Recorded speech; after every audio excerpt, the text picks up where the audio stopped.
Imagine spending your life so obsessed with someone else's life that you forget to live your own life. It's kind of crazy when you think about it. You know, how many people actually do this? And for people like me and you that don't do this, you know, we're busy trying to build our own life.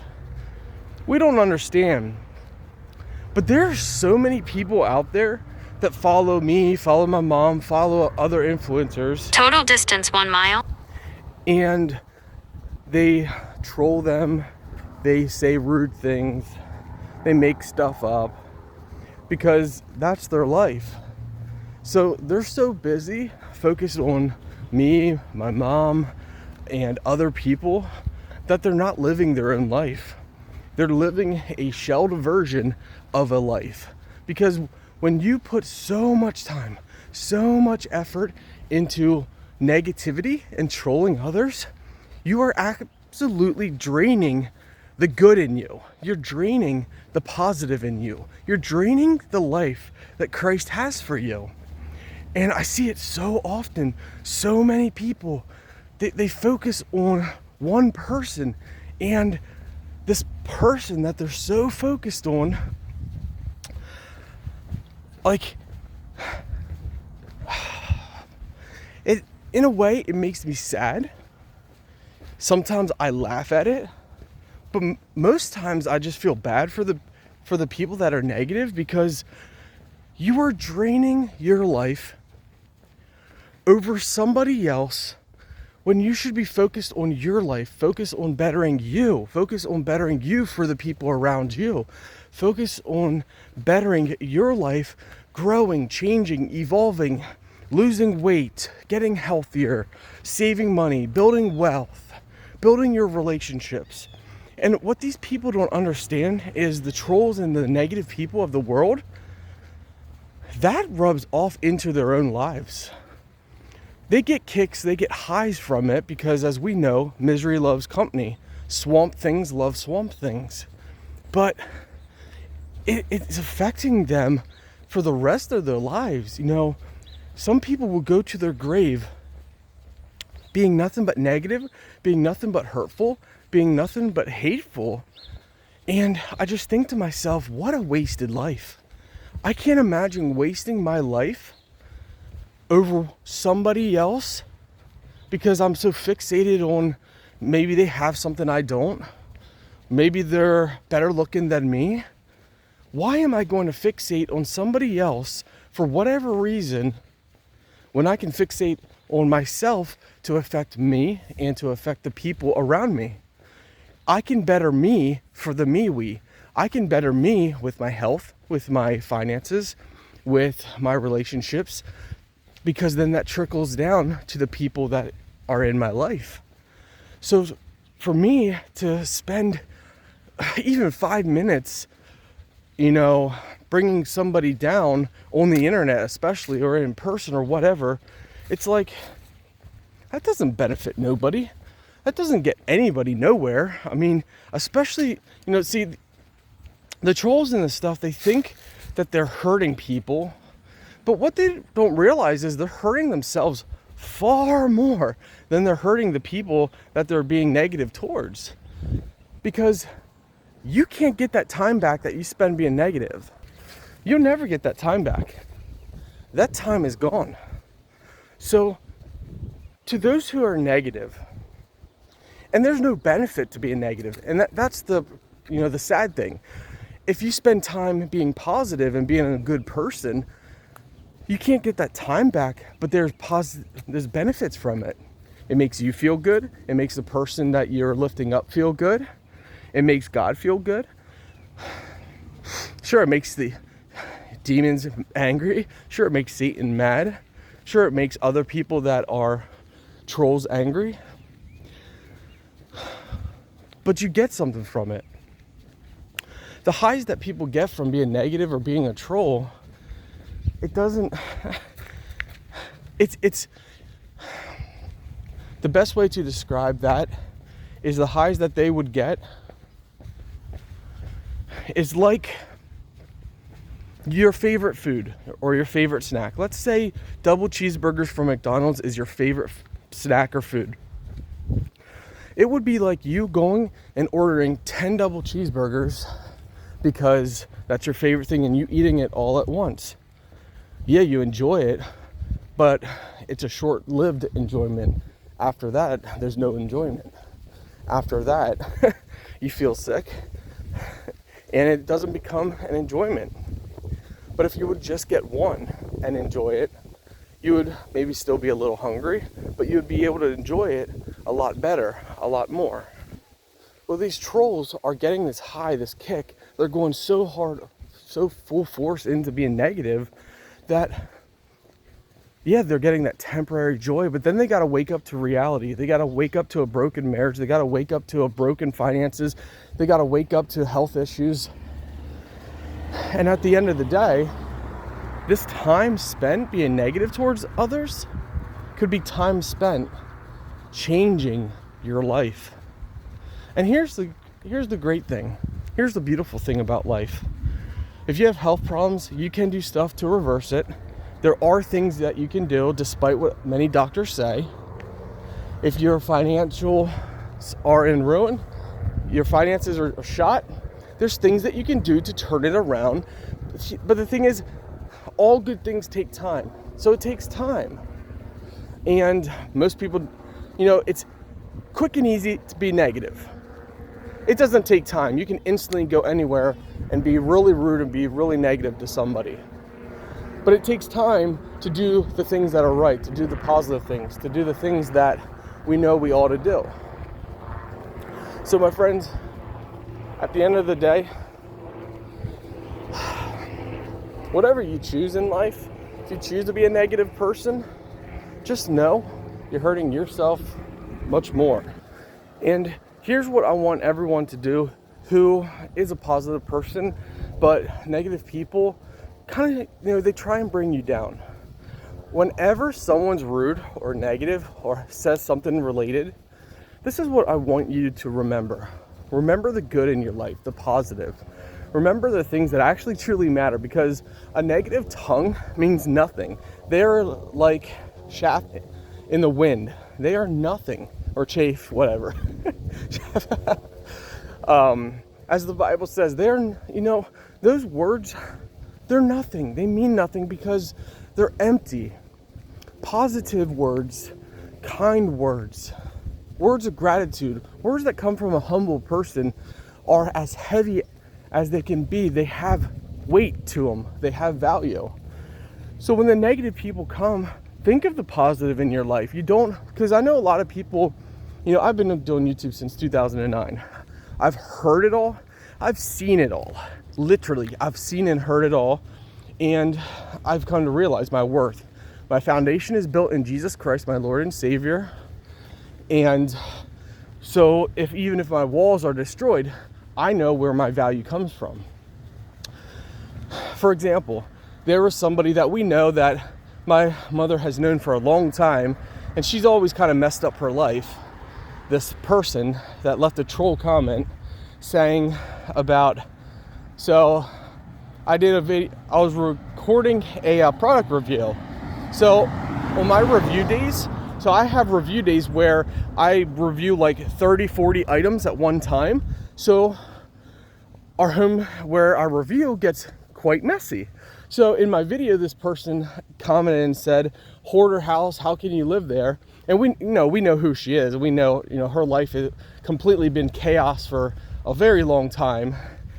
And because she's always focused on other people, never focusing on herself and becoming the best version of herself for her and her family. Becoming the light in the dark for your own family is the best thing that you can ever do in your own life. So I had to laugh with my mom because, number one, yeah, it was very messy in the video because I've reviewed 25 items that day and stuff was everywhere. Not to mention, then I think about, the positive of stuff. I'm like, well, it might be messy for today, but tomorrow it's going to be clean. And we paid off our house at age 34, so our house is paid off. And I start thinking about the positive things, because even though negative stuff doesn't affect me anymore, I just laugh at it. Like, me and my mom got a really good laugh at it. And that's the best thing you can do, is laugh at the negative stuff, because negative stuff just, it's laughable. And this is why a lot of people can learn a lot of stuff from the stuff that I say, because I don't let trolls, I don't like negative people, ruin my day. Like, for example, that comment, 5 minutes of laughter and that was it. I only just thought about it as I was, doing this video. And, I don't let negative stuff affect me. My foundation is truly built on Jesus Christ, my Lord and Savior. Financially, I'm working and doing the best that I can, because I didn't come from a wealthy home. I dropped out of school at like 6th grade. So it's not like, I went to high school. It's not like I went to college. It's not like I went to business school. Much warmer in here. You can see how cold it is out there. So it's not like I went to these schools and learned stuff, and it's not like someone told me, hey, Scott, do this financially. Even though I don't think we should listen to one person. I think we should listen to many people and form our own plan, because when you follow just one person, you kind of live their life, and you want to live your life. Even if you make mistakes or whatever it is in health, finances, you want to live your life and then take advice from tons of people, build your own plan, because not one person's plan works for everybody. So yeah, financially, I'm learning. I've spent over 10,000 hours watching content on business. My walk with Christ has never been better. In fact, it is extremely strong. I know where I'm going. I know when I die. If I die now, if I die tomorrow, I know I'm going to heaven 100%. There's no doubt in my mind. So there's a lot of stuff that people can learn from me, and you're going to just see this over videos, over time. And a lot of times I'm going to look rough. I just wake up and I start walking and making a video. Today I took a shower, put on a nicer shirt, and gelled my hair. Most times you're not going to see that, because to me, it's not about the show. It's about what's coming from my heart. A lot of times I talk, and if people just take notes of stuff that I say, they can really learn and change their lives. On health, I was 211 pounds at my highest point, which was over 40. I think it was over 41 BMI, so body mass index. For those that know BMI, go look up a chart on Google. And so on Google, look up, is 41 BMI healthy for a male? And you'll come to realize, whoa, that's considered obese. Even though looking at me at the time, I wouldn't say I was obese. It's just my BMI, and that just goes your health total, of everything. So my BMI was horrible. Now it's 27. It's still considered high, I guess, for whatever. They still consider it high, but we are doing the things that take time. So, for example, slow saving, slow paying off debt, slow investing, slowly walking every day or every couple days, slowly eating better, slowly eating less, slowly learning. It's the slow things that actually change us, not these quick things. And it seems like in this world, everybody wants the quick. Everyone wants to watch one video to change their life. Everyone wants to watch just one video from somebody, and it's going to financially change their life. It's going to change their marriage. No. Slow. One video at a time of you taking notes. There could be so much wisdom that people, if you would take notes from the first walking video I did to now, and you took notes, you would have changed your life. But people want one video to change everything. And that's not how life is, Life doesn't work that way, because the easy things are easy gone. The quick things are quickly gone. Easy come, easy go. It's the things that take time. So my friends, I hope you have a great day. I've got like 40 items I have to package and ship that I sold on eBay because that's what I'm doing. I'm selling stuff that's around the house, collectibles, and all that fun stuff. Because when the going gets tough, what do? You know, a lot of people, when you're financially strapped, when things hit you, because the last 4 years have not been financially good, to be quite honest with you guys. 4 years before this were really good. Really, really good. The last 4 years have been a straight downward trend. So, what do? Do you sit and complain? What do you do? Well, my friends, if you're in that position where financially maybe you're paycheck to paycheck, maybe you're tight, what do? You know the best thing you can do is you can start one day, take a look around your room. What could catch fire and burn up and wouldn't change your life? What is something or a bunch of things that looking around that you could sell on eBay? Maybe you could get $5, $10, $15 for it. Maybe that's it. After taxes and fees, maybe it's only $4. Well, you find 10 items of $4. You got a little bit of money. That's a little bit of money that's going to help you that month. So I challenge you every day, just take one room. Get a box. Go through your entire house, one room at a time, one day at a time, and sell stuff. Sell stuff. And then stop buying stuff until you're financially free. It's that simple. When you're financially free, you can have and do a lot of fun things. But the problem is we want them now when we're not financially free. You know? So what are you going to do? What are you going to do? Let me show you what I have done. My revenue dropped by 90%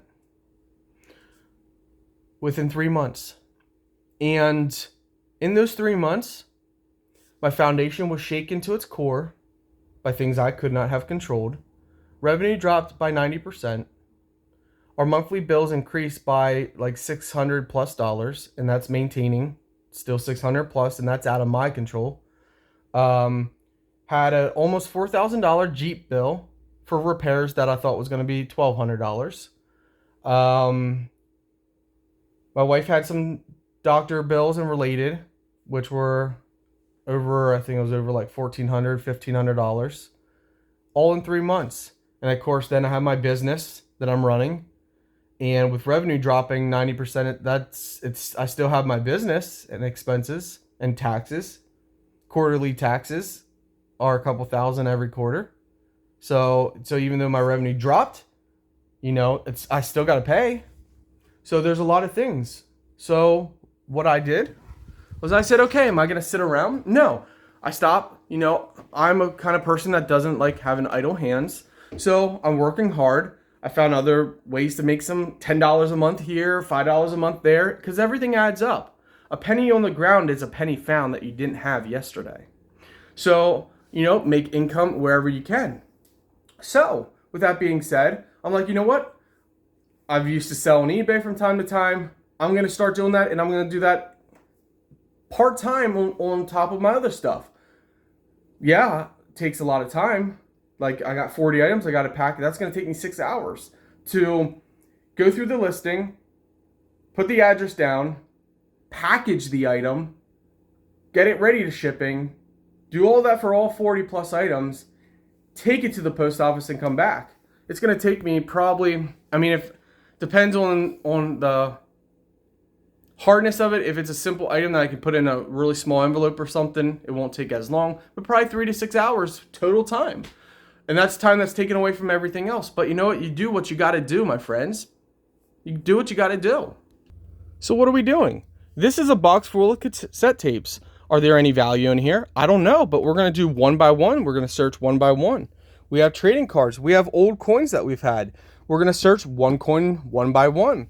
We have comic books that we used to collect. Any value? I don't know. We're going to do one by one. We have Funko Pops that we used to collect. I don't know. We're going to do one by one. We have tons of stuff. Over here, we have stuff that's already listed on eBay. all these trading cards different one by one, one by one. This box is full of stuff, 8 tracks and all kinds of stuff, one by one. This box is full of stuff, one by one. And that's just stuff that I gathered right now because I ran out of room to put stuff. When I get through all this stuff, I'm going to then go through our house again and find more stuff. Even if my revenue would turn around and be 100% or 5,000%, it doesn't matter because I'm going to do this stuff because I'm going to get ahead. I'm going to get me ahead and my family ahead the best that I can.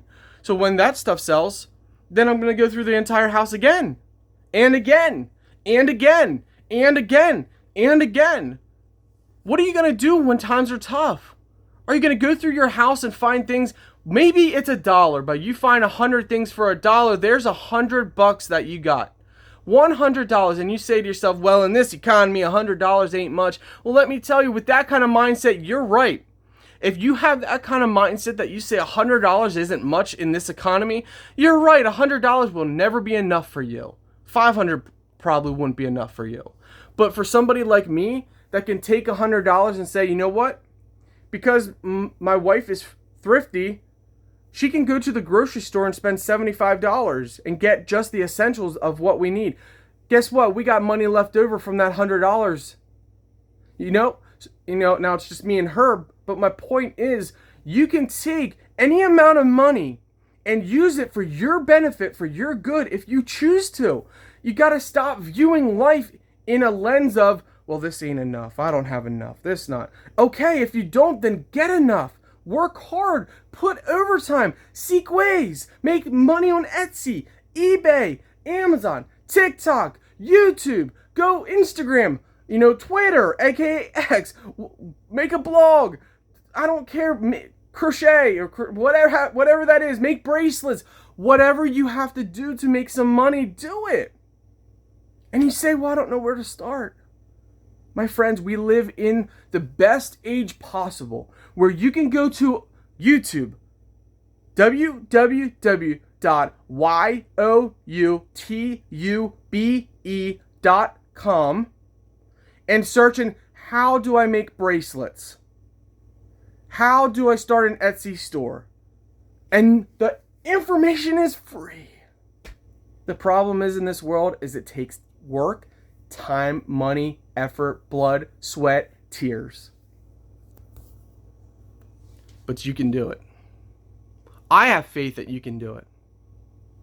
I have faith that you can change your life. I have faith you can be positive instead of negative, even if you've been a negative person all your life. I have faith in you. I have faith in you that whatever you're going through does not define the 5-year version of you. So change it. And if you need help, drop a comment with, maybe, hey, this is my health situation. Is there anything that you could recommend? Because here's the thing.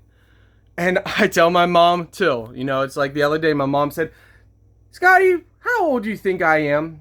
I'm a very blunt, honest person. I say what I'm the truth. I don't fluff people up because it makes them feel better about themselves when something's negative or something's wrong.